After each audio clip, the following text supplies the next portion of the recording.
Hi guys, this is Crossy of Eclipse Gaming TV and welcome to my series wrap up for my FM2014 Lower League to Champions League challenge with Dover Athletic. Now for those of you that have been watching the videos and keeping up to date, you'll know that in 2 days time from today, on the 7th of November, the new version FM2015 is due to be released. I could have jumped on the beta a bit early but decided against it for a couple of reasons. One being I'm not sure what non-disclosure agreements etc. would have been like with that, about me dumping stuff on YouTube, but things get copyright striked very quickly and it seems a bit pointless me doing that ahead of time. And secondly, I want to have the most up-to-date content possible, so running on beta databases and beta patches and all that sort of stuff, not the best thing for that, so I thought I'd hang fire. Will there be a launch date video for any of the series? I can't promise that, unfortunately, but I would expect hopefully over the weekend or the very early part of next week you'll be seeing your first videos.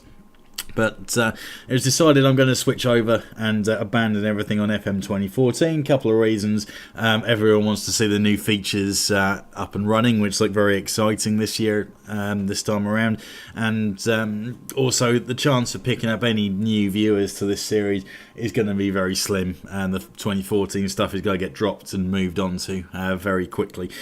So I wanted to have a quick summary of the positives and the negatives. We'll have a look at the team that I finished on, some of the players, and then we'll play one final match to seal things up.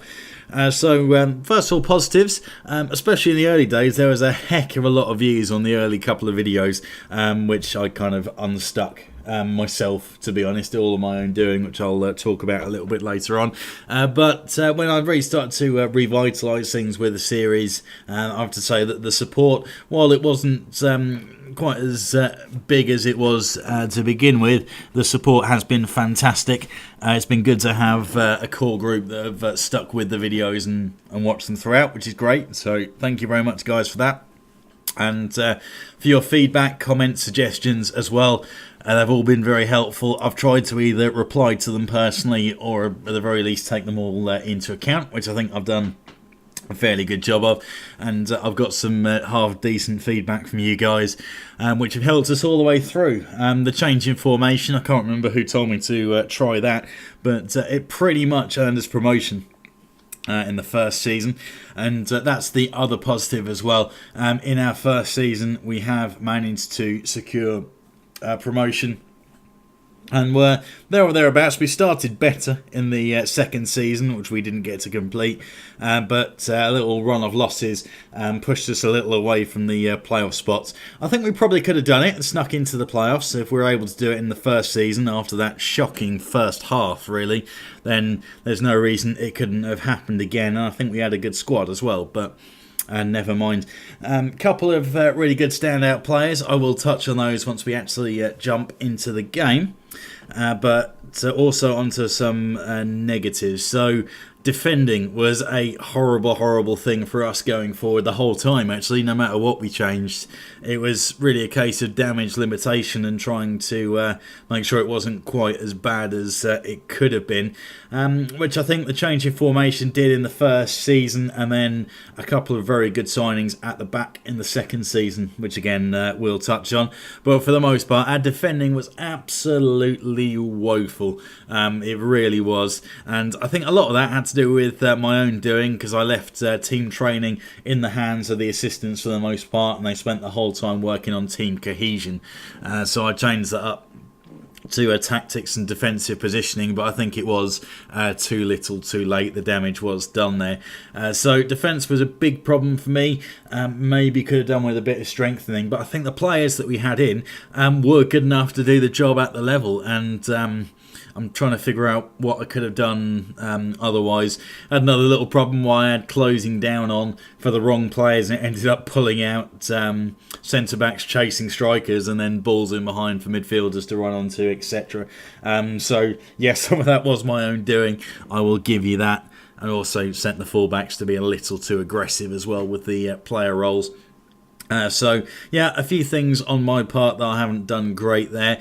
The wage handling was starting to get a little out of control in the second season. I think the wage budget was over £1,000, something like that, the deficit. So more work needed there. And lastly, I think I've done some pretty serious damage to it by pretty much dumping the series for a couple of months and not posting a single thing, and that ended up killing quite a lot the following that it was starting to build up, which is a shame. But I've learnt lessons for that, and even if there are going to be gaps once in a while, I will make sure that they are no longer than a week. As you can tell from the channel update video, which should be up shortly after this one if you're watching it straight off the bat, there are other commitments that I have, and my time is a little limited, and I don't think that's going to change all that much, to be honest, although by the same token there is a chance I'm going to have a little more spare time than I did have, but this is something I do for fun, for enjoyment, outside of work, etc. So it just has to fit around social life and girlfriends and all that good stuff. So it won't be as bad as that. I won't disappear for months on end without a single word this time. I've learnt my lesson, but there may be times when there are gaps, unfortunately, without videos, and I'll try and give you as much advance warning of those as I can, but it doesn't always work that way.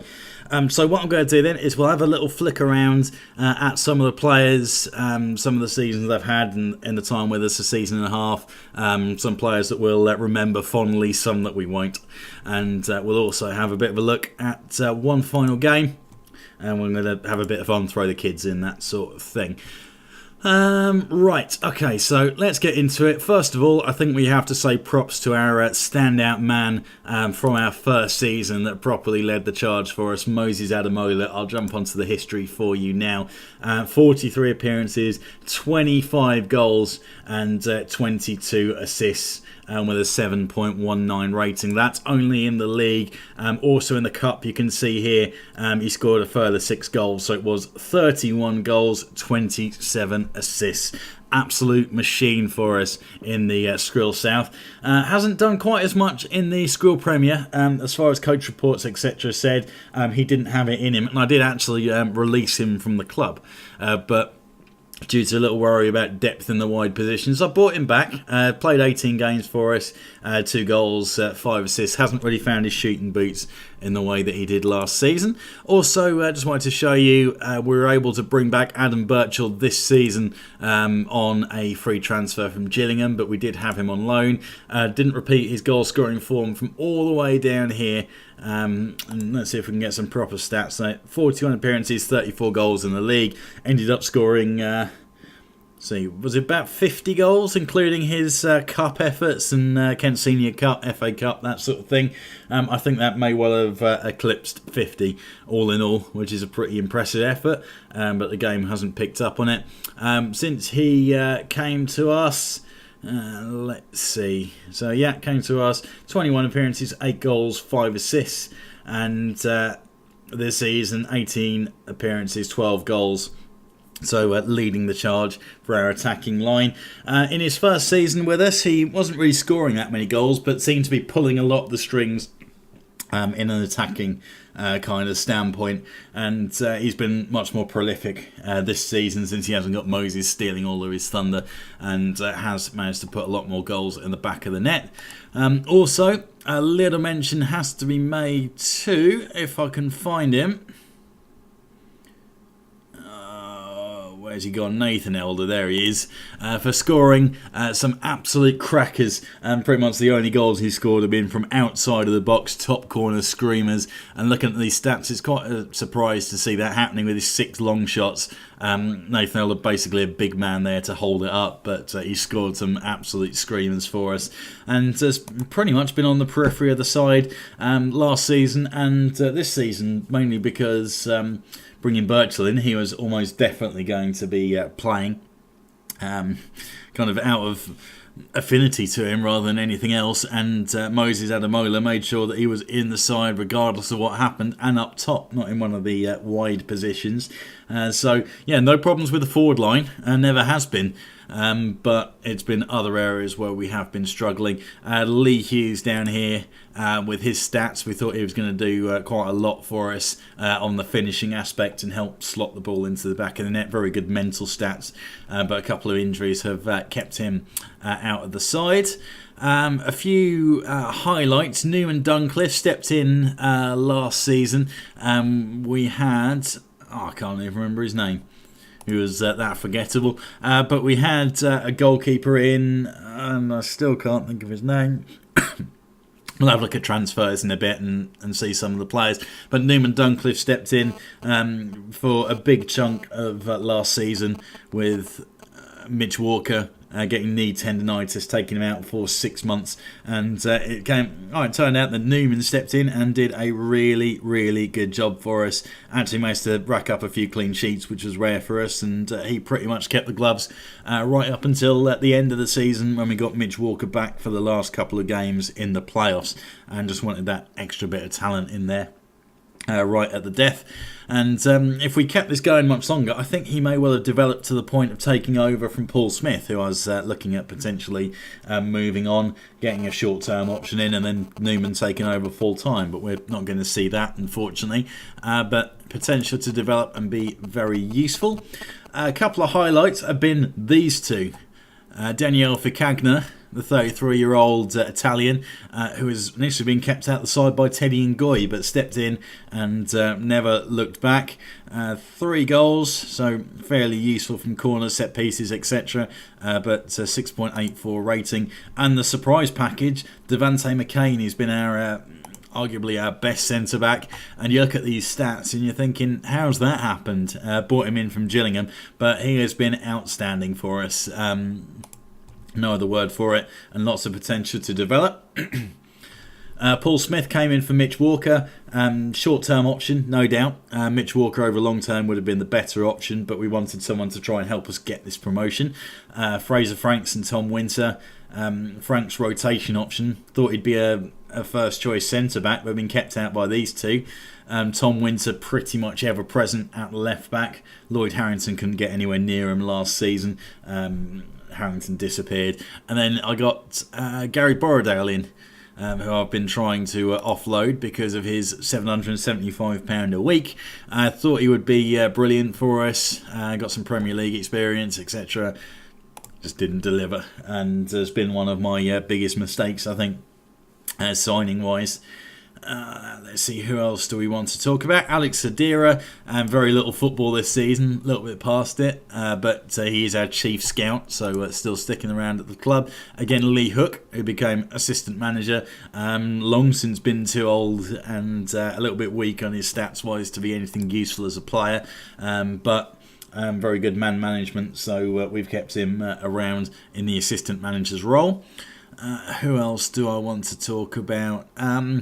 Midfielders, Sawyer, Sweeney, Hughes and Roberts all came in sort of this season or last season. All fairly similar players. Sawyer the most creative of the 4, but they've all rotated in very nicely. Jay Reason, didn't get to see much of him.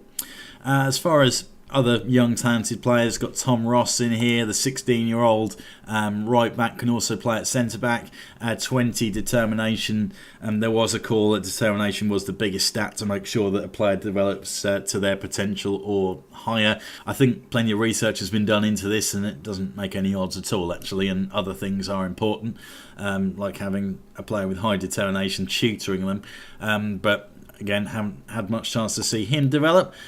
Also, young players, Constantine Carter hasn't done badly for us, but let's see, so he's got good dribbling stats and good pace rating, so we've thrown him in there and pretty much left him to go and run at people. Gave him a little run in the side as was recommended out on the right. Didn't play badly for us, but also didn't make that much of a difference. But he has scored 2 goals this season in his 5.5 appearances, so fair play to him. He does know where the goal is. And lastly, Tony Adams, who scored a deft Welbeck-esque finish, in his first game, the 16-year-old. But I haven't seen anything else from him just yet.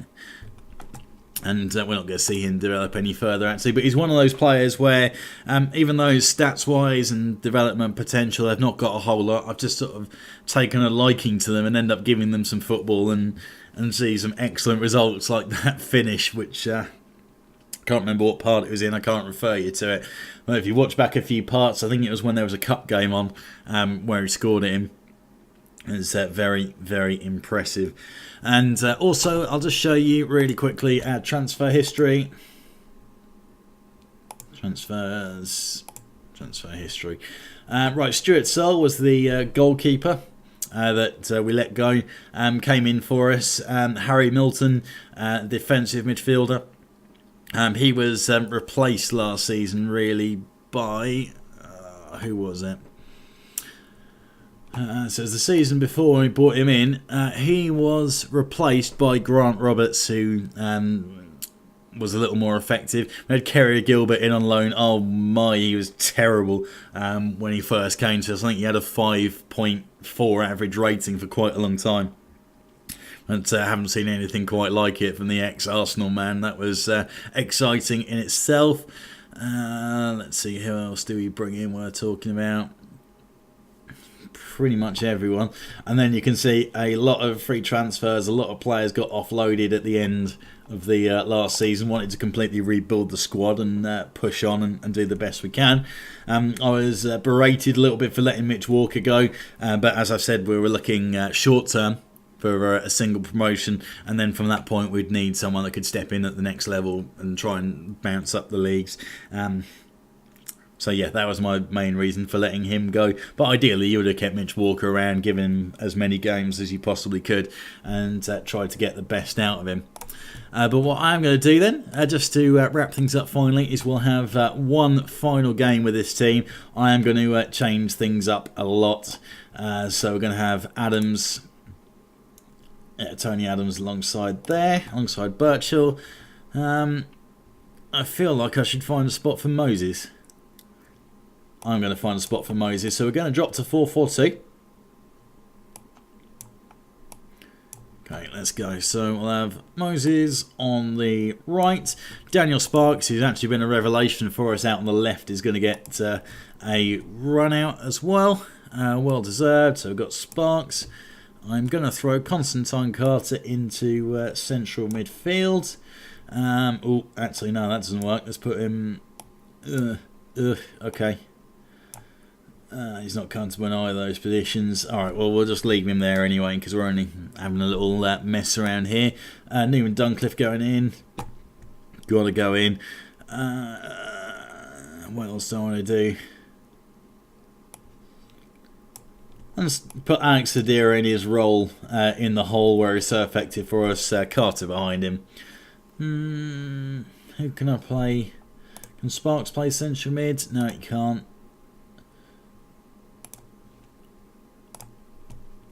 No, screw it. We'll just have to go like this. Who else do I want to throw in? Kanan for Cagner, got to be. Tom Rossen at right back. Hughes, Jay Reason, Teddy and Goy. Right, let's get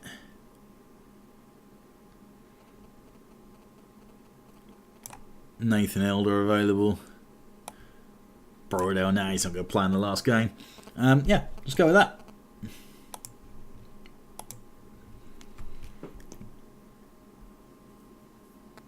A little bit of fun just to finish off here.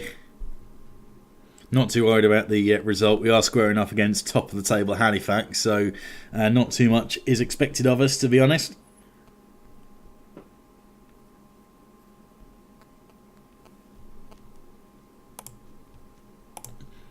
Really odd formation that Halifax are using.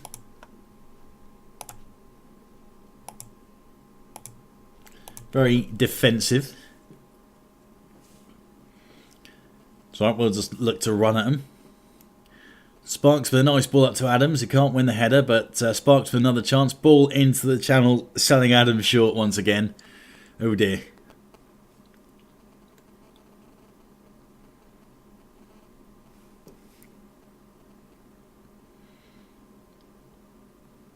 Sparks through to Alex Sadira, who's gets taken out, I should say.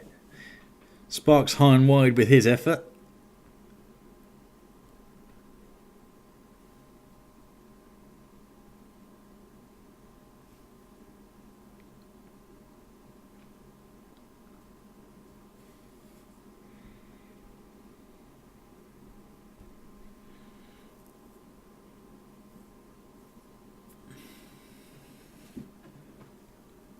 Chance for Carter to work something nice. Left-footed ball up to Birchall.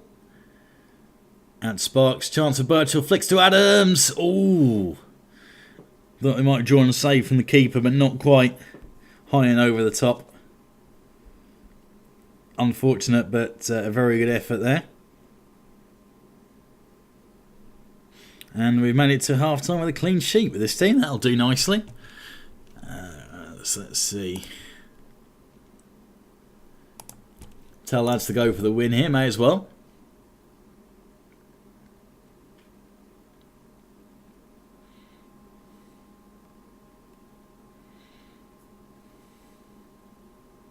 Sedera takes a knock. Oh, 23. Okay.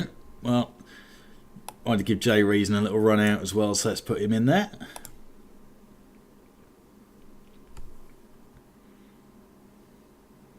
Sparks well in, causing trouble. Newman Duncliffe, brilliant save. Ended up one-on-one. For Cagner, couldn't get back in time.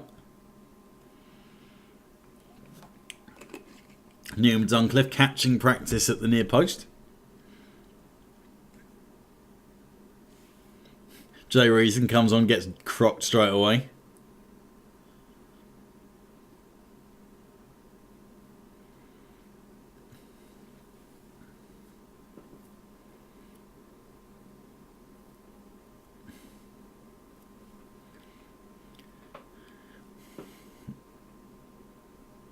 Jay Reason, what a ball that is to Birchall, who's going to slot it into the back of the net. That'll do. 13th goal of the season.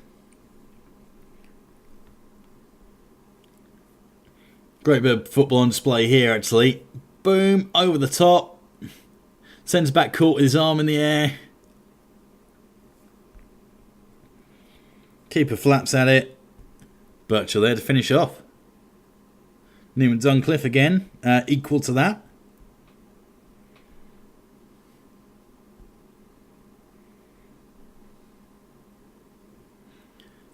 And again, Duncliffe there with the save.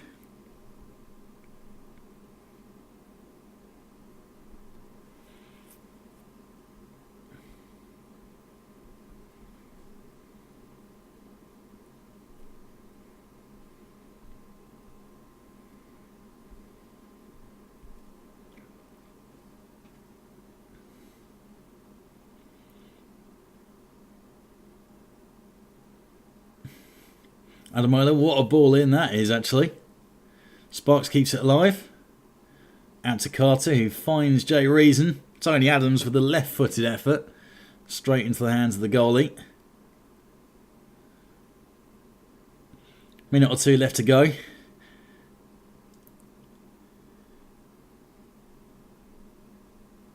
Just need to keep it tight if we can. Oh, wow. How did I know that was going to happen? I just had this horrible feeling that the series was going to end with a last-minute goal of some sort. 2 points thrown away, potentially. Let's overload. Throw everyone forward. Last minute or so. Chance for Birchall. Good challenge. Adamola going for something. Very long-range effort. Ball coming back the other way. Adamola up to Birchall. I think that was just a clearance, a hack clear.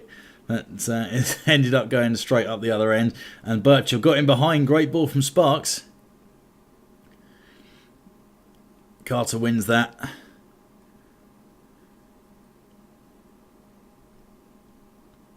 Vercagna smashing it into the stands. Trying to protect the one measly point.